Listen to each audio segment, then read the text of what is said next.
Silakan. Bismillahirrahmanirrahim. Assalamualaikum warahmatullahi wabarakatuh. Waalaikumsalam warahmatullahi wabarakatuh. Allahumma shalli ala sayyidina Muhammad wa ala ali sayyidina Muhammad. Bismillahirrahmanirrahim. La haula wa la quwata illa billahil aliyil azim. Sebelumnya yang saya hormati dan saya banggakan narasumber pertama Profesor Dr. Insinyur Eko Koswardono Budiarjo, MSc, Guru Besar Bidang Rekayasa Perangkat Lunak dari Fakultas Ilmu Komputer Universitas Indonesia. Kemudian narasumber kedua Bapak Insinyur Windy Gambetta MBA, yakni pakar Smart City Indonesia dari Sekolah Teknik Elektro dan Informatika Institut Teknologi Bandung. Kemudian yang terhormat Bapak Joni Riyadi, SSTMT, selaku Direktur Politeknik Negeri Banjarmasin. Kemudian Pak Ahmad Rizani, STMT, selaku Wakil Direktur 1 Bidang Akademik Politeknik Negeri Banjarmasin. Kemudian yang terhormat Ketua Jurusan Teknik Elektro beserta Sekretaris Jurusan Teknik Elektro. Kemudian para stakeholder, baik itu dari perwakilan Aksio Kelas Program, kemudian dari Tahu Data, kemudian dari Kominfo Provinsi Kalimantan Selatan, dari Balitra, dan seterusnya yang tidak bisa saya sebutkan satu persatu. Kemudian dari Ketua Program Studi di lingkungan Jurusan Teknik Elektro Politeknik Negeri Banjarmasin, kemudian dari Prodi sejenis di lingkungan Perguruan Tinggi Provinsi Kalimantan Selatan, baik itu dari STIMIK Indonesia Banjarmasin, dan seterusnya, yang sudah berkenan berhadir di acara FGD kurikulum berbasis kampus Merdeka, dan juga yang kami banggakan alumni dari Prodi TI yang berhadir dari berbagai angkatan yang sudah bekerja di instansi pemerintahan maupun di perusahaan atau industri. Oke, baiklah, berikut kami mohon izin untuk memaparkan seputar rancangan kurikulum berbasis kampus Merdeka dari program studi sarjana terapan Sistem Informasi Kota Cerdas jurusan Teknik Elektro Politeknik Negeri Banjarmasin. Perlu Bapak Ibu ketahui bahwa program studi ini baru berdiri di Politeknik Negeri Banjarmasin, dan pada bulan Maret tahun 2020 keluar SK izin pendirian program studi tersebut.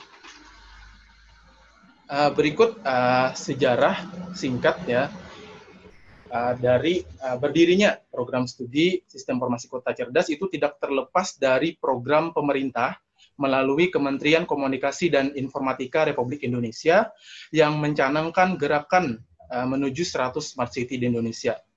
Nah, kemudian ini juga selaras dengan program yang ada di dalam Smart City sendiri yang terdiri dari 6 buah komponen, di mana 6 komponen ini akan mencakup seluruh aspek yang ada di dalam Smart City. Yang pertama ada Smart Governance, ada Smart Branding, ada Smart Economy, ada Smart Living, Smart Society, dan Smart Environment. Nah, dari program pemerintah tadi, kemudian juga selaras dengan program dari Pak Wali Kota Banjarmasin, yang mana beliau pada tahun 2018 itu resmi meluncurkan dan menetapkan bahwa Kota Banjarmasin itu mewujudkan Smart City. Kemudian Banjarmasin juga terpilih menjadi satu dari 100 kota di Indonesia yang menerapkan atau akan mewujudkan Smart City tersebut. Nah, juga telah terjadi MOU antara pemerintah Kota Banjarmasin dan Kominfo demi mewujudkan Smart City tersebut. Nah, ini adalah background awal kenapa berdirinya program studi Sistem Informasi Kota Cerdas, karena ini bagian dari opportunity juga yang mana memiliki kendala sebelumnya ya, kenapa Smart City itu perlu ada. Yang pertama di sini dari sisi master plan itu perlu adanya panduan bagaimana cara mengembangkan Smart City di wilayah yang dialiri ratusan sungai. Kemudian juga terjadi kendala adanya anggaran di situ. Kemudian juga transportasi belum optimal. Kemudian sumber daya manusia, ini yang kami lirik karena kami dari perguruan tinggi ingin mencetak sumber daya manusia yang memahami konsep daripada Smart City tersebut. Nah, kemudian akhirnya Politeknik Negeri Banjarmasin berkomitmen atas opportunity tersebut, berkomitmen untuk mendidik dan memperoleh SDM yang dapat memahami konsep dalam pengelolaan kota-kota, yang juga di situ menerapkan sistem-sistem berteknologi cerdas yang akan menerapkan atau mewujudkan Smart City. Nah, mungkin itu sejarah berdirinya program studi ini.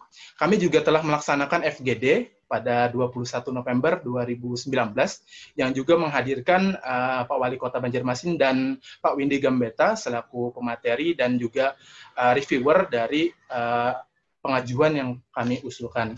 Kami juga telah melakukan kerjasama dengan Dinas Komunikasi dan Informatika Provinsi Kalimantan Selatan, kemudian juga berbagai dinas komunikasi dan informatika di wilayah Provinsi Kalimantan Selatan, baik kabupaten dan kotanya. Kemudian pimpinan Prodi sekarang sesuai dengan SK dari Ketua Jurusan, yaitu Pak Subandi M.Com, selaku Ketua Program Studi. Kemudian profil Prodi. Prodi ini berdiri pada Maret 2020 dengan terbitnya SK dari Kemdikbud. Kemudian program studi ini telah memiliki izin operasional sesuai dengan SK tadi. Kemudian program studi ini berfokus kepada konsep-konsep pengelolaan dan menerapkan sistem berteknologi cerdas untuk menuju smart city. Dan lama studi itu adalah 4 tahun atau 8 semester, sesuai dengan nomenklatur itu bergelar atau memperoleh gelar ketika mereka lulus, mahasiswa yang lulus itu akan memperoleh gelar STRKOM atau Sarjana Terapan Komputer dalam bidang Sistem Informasi Kota Cerdas. Nah, kemudian rancangan visi yang kami ajukan atau kami usulkan, itu yang pertama untuk visi, di sini menjadi program studi Sistem Informasi Kota Cerdas yang menghasilkan lulusan terampil, inovatif, kompeten, dan profesional sebagai pendukung utama kemajuan penerapan Smart City di Provinsi Kalimantan Selatan pada tahun 2030. Kami di sini masih berfokus kepada Provinsi Kalimantan Selatan. Nah, kemudian untuk misi, yang pertama adalah menyelenggarakan sistem pendidikan vokasi untuk menghasilkan sarjana terapan Sistem Informasi Kota Cerdas yang terampil, inovatif, kompeten, dan profesional sesuai kompetensi yang diharapkan dalam mendukung Provinsi Kalimantan Selatan sebagai kota atau kabupaten yang menerapkan Smart City. Kemudian misi yang kedua adalah menyelenggarakan suatu kegiatan penelitian dan pengabdian kepada masyarakat dalam bidang Sistem Informasi Kota Cerdas yang mencakup 6 komponen Smart City tadi, yakni Smart Governance, Smart Economy, Smart Living, Smart Environment, Smart Society, dan Smart Branding. Kemudian untuk tujuan, adapun tujuan dari program studi Sistem Informasi Kota Cerdas terdiri dari 3. Yang pertama adalah menghasilkan lulusan terampil, inovatif, kompeten, dan profesional yang memiliki kompetensi sistem analysis, data scientist, urban planner, dan cloud computing developer sesuai kebutuhan instansi pemerintahan dan industri. Kemudian yang kedua menghasilkan, mohon maaf Pak. Oke, ulang lanjut. Menghasilkan penelitian dalam bidang Sistem Informasi Kota Cerdas yang dapat dipublikasikan pada jurnal atau proceeding nasional atau internasional terindeks lembaga terkemuka. Kemudian yang ketiga, menghasilkan kegiatan pengabdian kepada masyarakat dalam bidang Sistem Informasi Kota Cerdas yang mendukung kebijakan pemerintahan yang cerdas. Mungkin kira-kira sejam lagi saya kirim ya Mbak ya.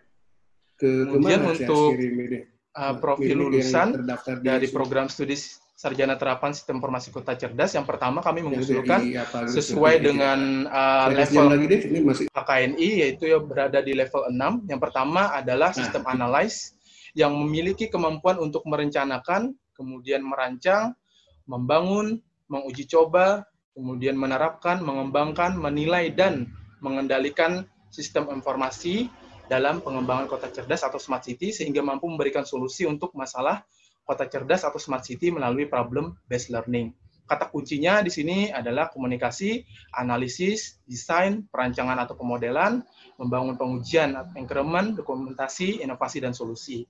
Kemudian yang kedua, profil lulusannya adalah data scientist karena memang lagi trennya tentang data science.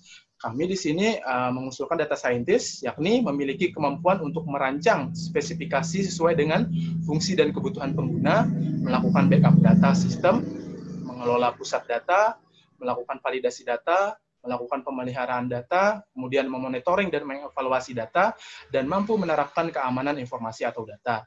Sebagai kata kuncinya di sini ada analisis data, data science, big data, kemudian keamanan sistem informasi.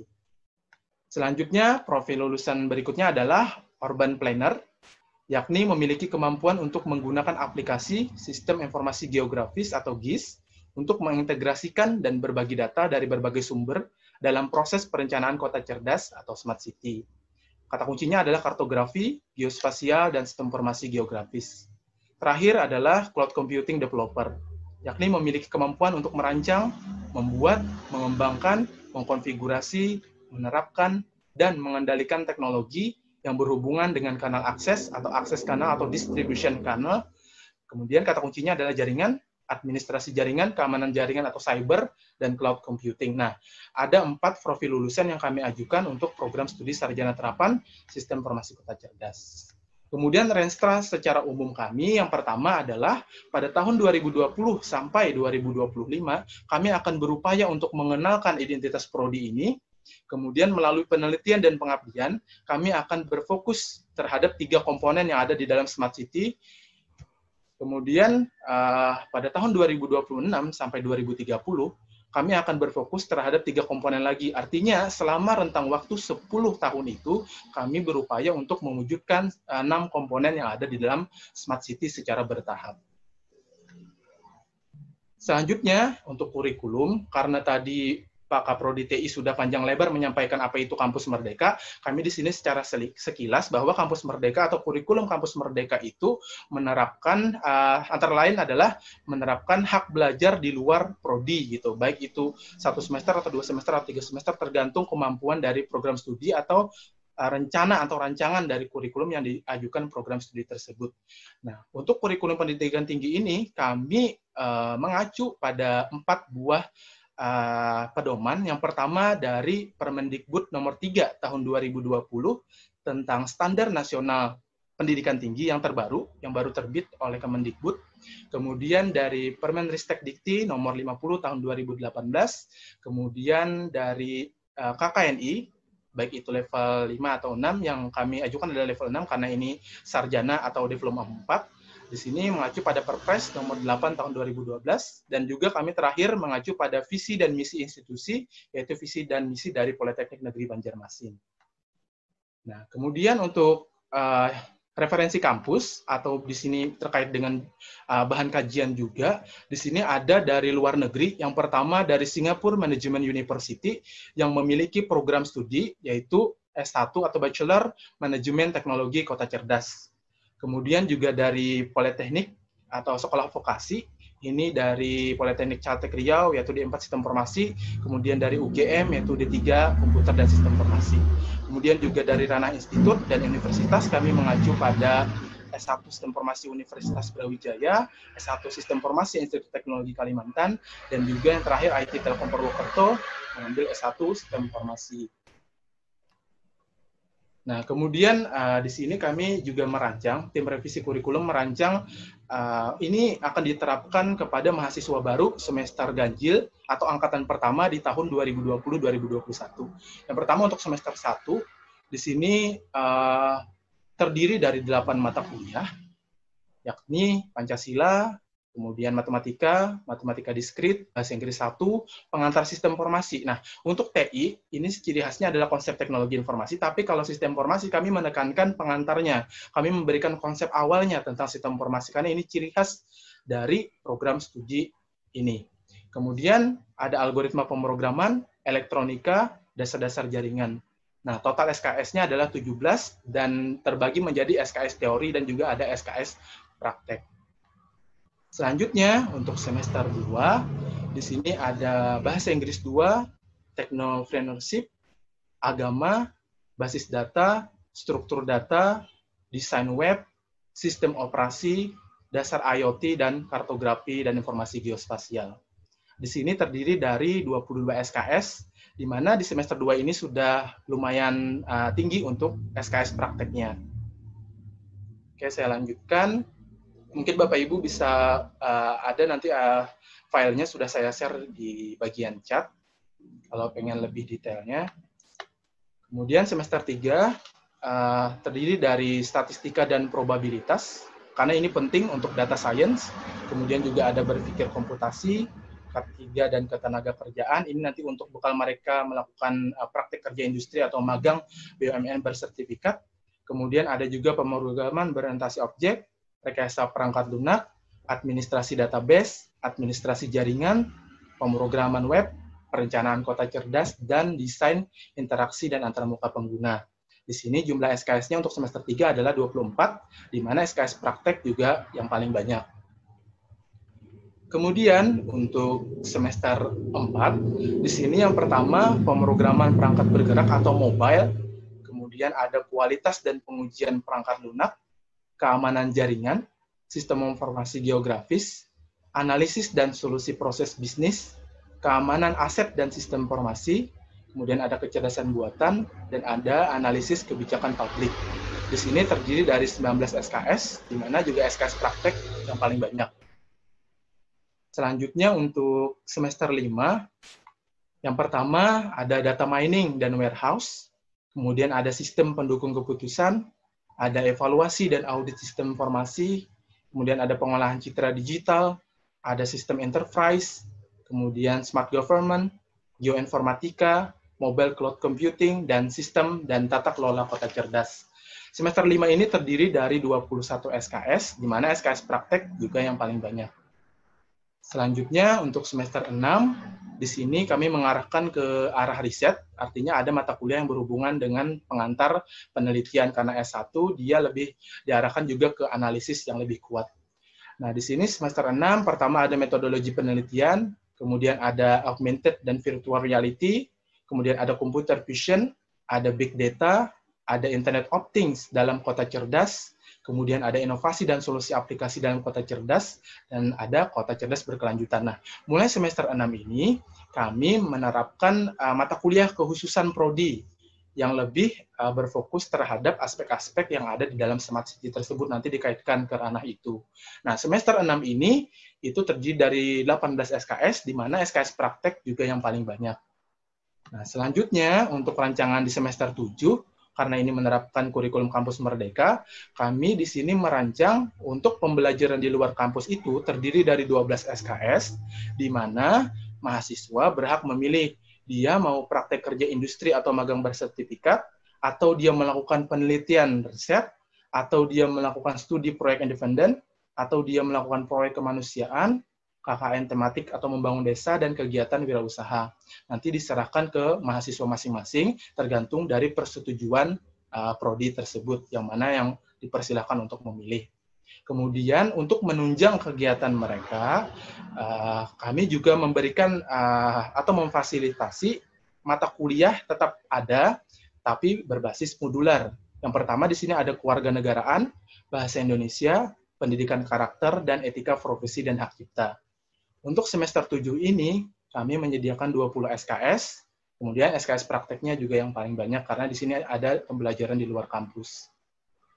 Kemudian yang terakhir, ada kami memfasilitasi ada mata kuliah pilihan atau mata kuliah di luar prodi. Kami memberinya hanya satu saja, yang terdiri dari 3 SKS, diutamakan mata kuliah yang sudah core-nya prodi, ya, core-nya prodi. Di sini ada 3 SKS, SKS teorinya 1, SKS prakteknya 2, ini direkomendasikan seperti itu. Kemudian juga ada seminar proyek akhir, terdiri dari 2 SKS, proyek akhir untuk syarat kelulusan dari Sarjana Terapan Sistem Informasi Kota Cerdas. Nah, kemudian untuk semester 8 ini terdiri dari 9 SKS. Nah, maka dari itu, dari semester 1 sampai semester 8, total keseluruhan SKS yang ditempuh oleh mahasiswa adalah 150 SKS, yang terdiri dari 67 SKS teori dan 83 SKS praktek di sini. Kemudian untuk berikutnya kami menyampaikan tentang pemetaan mata kuliah yang mendukung profil lulusan. Dari 4 profil lulusan tadi, kami memetakan mata kuliah mana saja yang mendukung terhadap profil lulusan. Dan berikut ini adalah mata kuliah yang mendukung profil lulusan. Baik itu sistem analyze, di sini terdiri dari yang pertama pengantar sistem informasi sampai pada sistem enterprise, kemudian data scientist itu dari basis data sampai ke big data, kemudian urban planner Ini dari kartografi dan informasi geospasial ini adalah pengantar awalnya mereka, kemudian sampai ke augmented dan virtual reality yang akan mengaplikasikan smart city secara bertahap. Nah, kemudian terakhir adalah cloud computing. Di sini terdiri dari dasar-dasar jaringan sampai menuju ke mobile cloud computing. Kemudian yang terakhir, karena kami berkomitmen antara Prodi TI dengan SIKC ini saling mendukung, maka dari itu kami memberikan fasilitas dari semester 1 sampai semester 4, itu mata kuliahnya saling beririsan. Ini untuk mendukung atau menjembatani keselarasan dan juga untuk menjembatani mahasiswa yang akan melanjutkan atau studi alih jenjang ke D4 atau sarjana terapan. Mungkin itu Bapak Subandi selaku moderator yang dapat kami sampaikan. Terima kasih atas perhatiannya. Wassalamualaikum warahmatullahi wabarakatuh. Terima kasih. Kelas tepat waktu ya. Oke, selanjutkan langsung. Ada waktu 1 jam ke depan nih untuk Bapak narasumber. Yang pertama adalah Bapak Prof. Dr. Insinyur Eko Kuswardoyo Budiarjo MSc. Nanti mungkin bisa menanggapi dari Prodi TI dan mungkin melengkapi mungkin nanti Bapak Insinyur Wendy Gambita untuk bisa melengkapi dari mengkritisi dan terhadap Prodi Teknik Informatika. Nanti dilanjutkan langsung dari Prodi Sistem Informasi Cerdas Bapak Windy Gambita dan mungkin bisa ditambah dari Bapak Prof. Eko. Oke, silakan untuk Prof. Eko dulu. Silakan Bapak. Baik,